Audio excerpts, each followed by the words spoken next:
If you have a bike with disc brakes, you have to watch this video because in today's video, we're going to talk about how to stop a rubbing disc brake.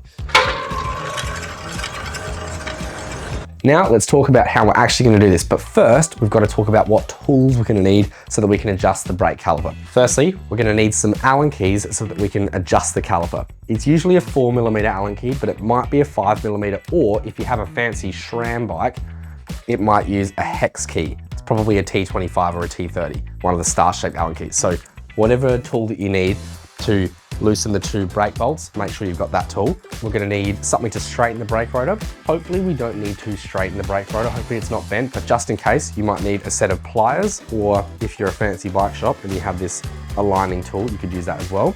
And the third thing we're going to need is a white sheet of paper that we can rest on the floor so that we can see everything that's happening, so the floor's not all dark. If you don't have a white sheet of paper, you might have maybe a white shoe or something like that.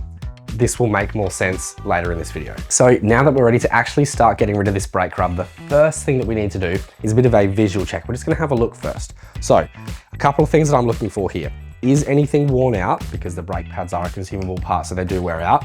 So do I need to replace them? And the second thing is the brake rotor bent? Sometimes the brake rotor can get a little bit warped or a little bit bent, and if you align it at this part of the rotor, it might not work at this part of the rotor because there's a little bend there, for example. Most of the time we can fix it. Let me have a closer look at this one. And I think that brake rotor is nice and straight, which is really good. I can still see plenty of life on both of the brake pads, on drive side and on non-drive side, so I think we're all okay there. So, and I kind of knew it was already going to be like that, which is why I have this wheel here ready to show you, because this one has a bent brake rotor, so I can show you what that kind of looks like. To be fair though, this was involved in an accident with a car, so it's probably bent beyond repair, but nonetheless, I'll show you what a bit of a bent brake rotor looks like. So I've got the wheel in the wheel true stand here. This is the one that's bent and it's broken, it's not quite in shape. So if I was to spin the wheel, if you're able to have a look at that brake rotor, you can kind of see it going like this as the wheel's spinning. That obviously means that it's bent out of shape. So with our trusty little pliers or our brake rotor alignment sort of tool, we can go in there and try and bend it back into shape in the different spots. If you're doing this on the bike, you'll hear it going to ting on different spots on the brake rotor as you're spinning the wheel. That's the spot that is bent. So we want to try and find that spot, move the wheel, straighten it, and then spin it again and see if we made it any better. Adjust it, spin the wheel, try again.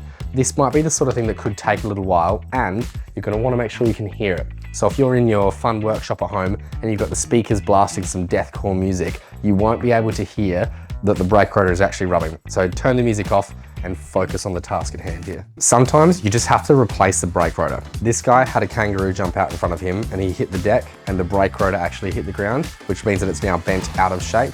There is no bringing this one back to life. I've been trying to straighten it off camera to try and put it in the bike, but I can't even get it straight enough to spin the wheel. So this is an extreme scenario. I'd be very surprised if yours looks quite as bad as this. Hey guys, sorry to interrupt. I just wanted to quickly mention that YouTube sent us a message recently saying that 94% of people watching these videos haven't subscribed yet. So I just wanted to quickly say that we have tens of thousands of dollars worth of value in these videos and we're giving it all to you for free. So if it is something that you appreciate and you want to help our small business succeed, I'd love it if you could hit that subscribe button down below. Anyway, let's get back to the video. So now that we know that nothing needs to be replaced and the brake rotor isn't bent, now we can talk about how to actually align it. So we're going to start grabbing some of these tools. I was talking before about how you might need a 4mm or a 5mm Allen key, or if it's a SRAM one, you might need a hex key. On this one, we're using a 4mm. So join me down here at the brake caliper and I'll show you what we're going to do. So now that we're down here at the brake caliper, what we'll find is that there's two brake bolts. We've got a top one and a bottom one. What we're going to do is loosen them a little bit, adjust the caliper to where it needs to go, and then tighten them back up. That's the long and short of what we're about to do. Easy to say, it might take you a couple of attempts to get it, so don't be discouraged if you don't get it first try. But what we're going to do is loosen the brake bolt, loosen the other one, and then now we'll find, you might not be able to see it too much in the camera, but the brake caliper is able to wriggle a little bit from side to side. We're talking fractions of a millimeter. I can't hear it rubbing anymore, so it's almost like we've fixed it, but it's loose. So we've got to tighten it back up. So what we're going to do is with our eyes, and this is where this white sheet of paper comes in, I'm gonna look through the brake caliper and I'm gonna put this white piece of paper on the other side there. So as I'm looking inside, hopefully I can see a little bit of daylight on both sides of the brake rotor before it touches the brake pad. So I'm looking at the white piece of paper and I'm just going to try and move it into the right spot and then tighten it up. A top tip that I've learned over the years with this part is there's 2 bolts here. You don't want to do one crazy tight and then start doing the other one. You want to kind of balance them a little bit back and forth. A little bit of the top one, a little bit of the bottom one, and up and down and up and down and up and down, back and forth a little bit until eventually we've got it. I'm just going to stand a bit differently so I can see it. Something that I'm doing without even thinking about it as well is I'm resting my head on the tire so that my eyes aren't moving around. You might want to be careful if your tire's covered in mud. This might be a bad idea, so just be smart about it. So I've loosened the bottom bolt, trying to slide the whole thing across, the whole caliper across, and there we go. Now it's dead silent. So I'll make sure that they are nice and tight. There we go. And now I can't hear it making any noise as well.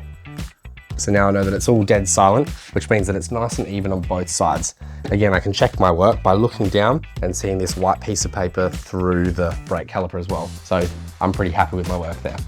And since you've stuck around all the way until the end of this video, I'm going to give you one more top tip that I've seen over time. The way that we were talking about adjusting the brake rotor was using our eyes. I've seen some people do it a different way by not having to necessarily use their eyes as much. And it works probably 60% of the time, which is more than half, which is brilliant. I just prefer to do it the way that I've taught you in this video. So the other way that I've seen people do it is loosening the 2 brake bolts, the top one and the bottom one, pulling the brake on nice and hard, and then slowly tightening the top, bottom, top, bottom, top, bottom, and tightening them both all the way in until it's nice and tight. What this does is when the brake rotor is loose and we've got both bolts undone and you pull the brake lever, that will adjust the caliper to wherever it needs to be.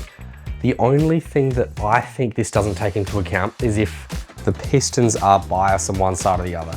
As in, if one side moves more than the other side, it might be a little bit uneven. That's where that 40% discrepancy comes in.